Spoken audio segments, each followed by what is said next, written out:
So, what has been the major driver of this increase in deficits? Because if we look at 2019, obviously it was I think what reasonably like 3%, but it seems to be there's been a massive step jump, not just in the US, but basically most Western economies. So, what has been the driver that you've seen, and why is it so hard to reduce it? Yeah, there are a few main drivers. Right now, there has been an uptick around the developed world, but the U.S. is a pretty significant outlier compared to, say, European countries or other Western nations. And there's a couple main reasons for that. One is so for decades, higher public debt to GDP ratios from accumulating deficits have been offset by structurally declining interest rates. So, for example, if you double your debt level, but you cut your interest rate in half, your interest expense stays the same. And that's largely kind of directionally what happened for about 4 decades. And the Western world hit zero, in some cases negative, in the late 2010s decade.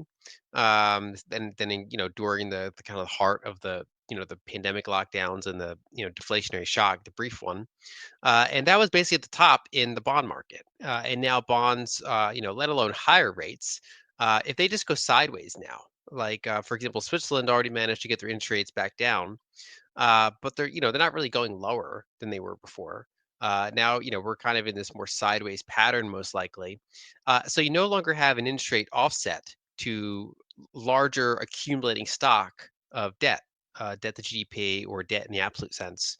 Um, and so that's one big factor that's gone now. So that adds to the deficit. The other one is that, and countries are on different time periods for this, but the U.S. Is really hitting its demographics cliff. And so Social Security had spent decades basically accumulating. So basically, more was paid into it than was paid out. And in the late 2010s, we hit the peak there. It started rolling over.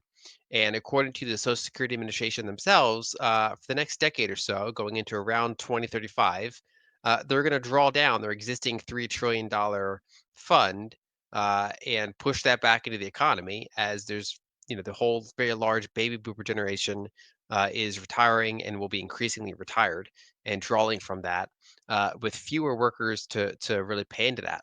And so that is, pro deficits, pushing money back into the economy. And then there's other major factors. I mean, for decades, the US and, say, NATO countries were reducing their military spending as a percentage of GDP.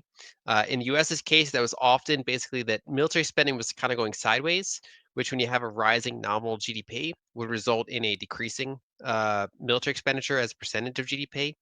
But because of a variety of current factors, we kind of hit the floor there, most likely.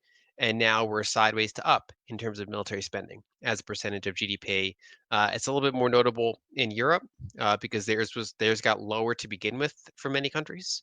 But even in the U.S., when you consider multiple, kind of extra bills and stuff supporting some of what's going on, that adds to the deficit. So a bunch of different things together have kind of culminated in the 40-year period of what we've been in, the monetary dominance coming to an end.